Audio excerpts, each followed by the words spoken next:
والسلام علی من لا نبی بعد وننزل من القرآن ما هو شفاء و رحمۃ للمؤمنین۔ سامعین محترم، ہم آپ کو ہر شرعی مسئلے کی طرف لے کے جا رہے ہیں اور ہر بدعتی اور شرکیہ معاملات سے ہم آپ کو بچانے کی کوشش کر رہے ہیں۔ آپ دعا کیجئے کہ ہمارے لیے اللہ پاک آسانیاں پیدا فرمائے، اور آپ کے لیے بھی اس سے پہلے کہ ہم آپ کو ویڈیو کی طرف لے کے چلیں، آپ سے گزارش ہے کہ اگر آپ نے ابھی تک ہمارے چینل کو سبسکرائب نہیں کیا تو جلدی سے سبسکرائب کر لیں، تاکہ آپ تک ہمارا ہر پیغام جو ہے آپ کے گھروں تک آپ تک پہنچتا رہے اور آپ اس پہ عمل کرتے چلے جائیں۔ تو آج کی اس ویڈیو میں آپ کو تعویذات پہننے والوں کو اللہ کے نبی کی مجلس میں لے جا کر پیش کرنا چاہتا ہوں کہ جو لوگ تعویذات پہنتے ہیں، اللہ کے نبی ان کو کیا کہنا چاہتے ہیں، ان کو کیا پیغام دینا چاہتے ہیں۔ کیا ان کا تعویذات پہننا، ان کا مالہ پہننا، ان کے کڑے پہننا، ان کے چھلے پہننا، ان کے انگوٹھیاں پہننا، یہ معاملات ان کے لیے کتنا فائدہ مند ہے اور کتنا نقصان دہ ہے۔ اللہ کے نبی کی احادیث ہی صرف اس لیے رکھوں گا کہ کیونکہ میرے معاشرے میں جو تعویذات ہیں وہ بڑے گہرے اثرات مرتب کر چکے ہیں۔ میرے معاشرے میں جو تعویذات ہیں وہ ہر بندے کی ضرورت بن چکے ہیں۔ ہر بندے کے گھر میں، بچوں کے گلوں میں، بڑوں کے گلوں میں 4 تعویذات، 5 تعویذات جو ہیں وہ ڈالے ہوئے ہیں۔ تو اس وجہ سے میں اپنی بات تو کرنے نہیں جا رہا، میں اللہ کے نبی کی احادیث ہی صرف اس میں کوٹ کروں گا، تاکہ لوگوں کو اللہ کی حدیث کا تو پتہ ہونا، پہننا نہ پہننا، جائز نہ جانا وہ آپ کا معاملہ ہے، میرا کام ہے اللہ کے نبی کی احادیث آپ کے سامنے رکھ دینا۔ حضرت عبداللہ ابن مسعود رضی اللہ تعالیٰ عنہ اللہ کے نبی کے صحابی ہیں، یہ اپنے گھر میں داخل ہوئے، دیکھا کہ گھر والی نے ایک ڈوری جو ہے وہ اپنے گلے میں ڈالی ہوئی ہے۔ تو عبداللہ ابن مسعود نے فرمایا یہ کیا چیز ہے، یہ کیوں تو نے ڈالی ہوئی ہے؟ فرمانے لگی کہ یہ ڈوری جب میں ڈال لیتی ہوں میرے سر میں جو درد ہے وہ ختم ہو جاتا ہے، اگر میں اس کو اتار دوں تو سر کا درد جو ہے وہ پھر شروع ہو جاتا ہے، تو لہٰذا میں اس کو ڈالے رکھتی ہوں تو درد ختم رہتا ہے۔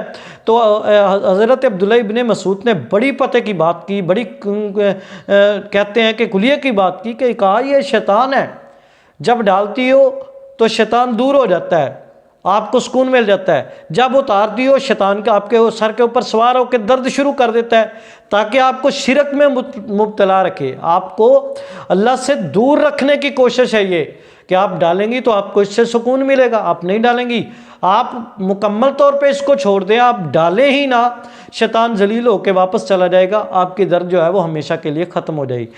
دیکھیے کہیں معاملہ ہمارے ساتھ ایسا تو نہیں ہے، ہم کسی تعویذ کے وہم میں تو نہیں پڑے ہوئے کہ جب تک یہ ہمارے گلے میں ہمیں خیر ہے، جب تک نہیں ہے تو ہماری خیر ختم ہو جائے گی، کہیں ہم بھی اسی معاملے میں تو نہیں ہے۔ ہمارے معاشرے میں کالے، لال، نیلے رنگ کے داغوں پہ گرہ لگائی جا رہی ہے، جس سے اللہ کے نبی نے پناہ مانگی تھی اور گلوں میں ڈالے جا رہے ہیں۔ حضرت عقبہ بن عامر الجہنی رضی اللہ تعالیٰ عنہ روایت کے راوی ہیں، کہتے ہیں کہ 10 افراد اللہ کے نبی کے پاس آئے اسلام قبول کرنے کے لیے۔ اللہ کے نبی نے اسلام قبول کرنے کے لیے 9 افراد سے بیعت لے لی۔ جب 10واں بندہ آپ کے سامنے آ کے بیٹھا تو آپ نے اپنا ہاتھ پیچھے کر لیا، آپ نے فرمایا میں اس سے بیعت نہیں لوں گا۔ صحابہ نے پوچھا اللہ کے نبی کیوں اس سے بیعت کیوں نہیں لے رہے؟ فرمایا اس نے تعویذ باندھا ہوا ہے، اور پھر آپ نے اس وقت یہ الفاظ کیے، فرمایا من اللہ کا تمیمتن فقد اشرک بہ، جس نے تمیمہ لٹکایا اس نے اللہ کے ساتھ شرک کیا۔ مسند احمد کی روایت ہے اور صحیحین کے اندر روایت موجود ہے، آپ نے فرمایا جس نے تعویذ لٹکایا اس نے اللہ کے ساتھ شرک کیا، اس نے اللہ کو ساتھ کسی کو شریک ٹھہرا دیا، وہ تعویذ اللہ کے اور آپ کے درمیان میں حائل ہو چکا ہے، وہ آپ کو اللہ کے دور۔ اچھا، اس سے آپ اندازہ کیجئے، لوگ کڑے ڈال رہے ہیں، لوگ چھلے ڈال رہے ہیں، لوگ انگوٹھیاں ڈال رہے ہیں، تب مختلف قسم کے تعویذات گلوں میں ڈالے۔ بھائی تجھے قرآن سے کیا ویر ہے؟ تو قرآن سے کیوں دور بھاگ رہا ہے؟ تیرا قرآن نے بگاڑا گیا ہے، تو کڑے چھلے اور دوسری چیزوں کی طرف آگے۔ حضرت عبداللہ بن حکیم رضی اللہ تعالیٰ سے روایت کے راوی ہیں، بیان کرتے ہیں کہ اللہ کے نبی نے فرمایا من اللہ کا تمیمتن فقد القا بہی۔ بھائی آپ نے تو 4 ہم نے تو 4 ڈالے ہوئے ہیں، ہم تو دور ہی بڑے ہیں۔ جس بندے نے کوئی تعویذ، کوئی چیز لٹکائی اپنے گل میں، اللہ اس سے دور ہو جائے گا، وہ جانے اور وہ چیز جانے، یعنی کہ وہ اللہ کی سپرد سے نکل چکا ہے، وہ اللہ کی حفاظت سے نکل چکا ہے۔ من اللہ کا تمیمتن فقد القا بہ، اس کو اسی چیز کے سپرد کر دیا جاتا ہے جو اس نے ڈالی ہوتی ہے۔ چاہے وہ پتھر، وہ چیز، وہ انگوٹھا، وہ کڑا، وہ چھلا، وہ جو بھی متعلقہ چیز ہے وہ آپ کو شفا دے دے چاہے نہ دے، اللہ بری ہے۔ اللہ کا آپ سے کوئی تعلق نہیں ہے۔ مسند احمد میں روایت ہے، ابو یعلا میں روایت موجود ہے، حاکم اور طبرانی میں روایت موجود ہے، اس کا اللہ سے کوئی تعلق نہیں ہے۔ جس بندے نے کوئی تعویذ، کوئی معاملہ، کوئی کڑا، کوئی چھلا، کوئی دھاگا، کوئی اس طرح کی چیز پہن لی۔ تو حضرت ابو بشیر انصاری رضی اللہ تعالیٰ عنہ فرماتے ہیں کہ ہم ایک سفر میں اللہ کے نبی کے ساتھ تھے، آپ نے حکم دیا کہ کسی بھی اونٹ کے گلے میں تانت کی مالا نہ ہو۔ یہ جو عرب لوگ تھے یہ اپنے اونٹوں کو نظر بد سے بچانے کے لیے یہ مالا ڈالا کرتے تھے، تانت کی یا مختلف قسم کے دھاگے کہہ لیں یا اس طرح کی متعلقہ چیزیں، چمڑا وغیرہ کی چیزیں جو کہ اونٹ کے گلے میں ڈال دی جاتی تھی۔ آپ نے حکم دیا کہ جاؤ دیکھو اگر کسی اونٹ کے گلے میں تانت کی مالا موجود ہے اس کو اتار دو۔ آپ نے صحابی کو، مسلم کی روایت ہے، آپ نے صحابی کو بھیج کے تمام اونٹوں کو بری کر دیا، ان چیزوں سے ہلکا کر دیا کہ ان چیزوں کی ضرورت نہیں ہے۔ اب ہم اپنی سواریوں کو دیکھیں، ہماری سواریوں کے ساتھ بھی اسی طرح کا، کسی نے چمڑے باندھے ہوئے ہیں، کسی نے جوتے باندھے ہوئے ہیں، کسی نے سواری کے ساتھ کالی ٹاکیاں باندھی ہوئی ہیں، کسی نے جناب جوتے لٹکائے ہوئے ہیں، کسی نے مالا لٹکائی۔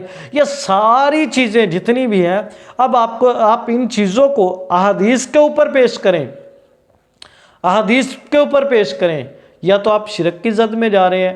یہ سمجھا جاتا ہے کہ شاید یہ تعویذوں کو نہیں مانتے یا تعویذوں کو ماننے والے نہیں ہیں، یہ شرک کہتے ہیں۔ ہم تو بھائی تعویذوں کو، بھائی آپ تعویذوں کو ماننے والے ہیں یا نہیں، بات یہ نہیں ہے، بات اللہ کے نبی کی ہے۔ میں نے آپ کے سامنے اللہ کے نبی کی صحیح روایات جو کہ صحیح ہیں، جن کا میں ذمہ دار ہوں، میں نے آپ کے سامنے رکھ دی ہیں۔ اب آپ کو جانچنا ہے، اب آپ کو پڑتال کرنی ہے کہ واقعتاً ہی ہم جن چیزوں کا سہارا لے رہے ہیں وہ چیزیں آ کے ہمیں اللہ کے سہارے سے دور ہی نہ کر دیں۔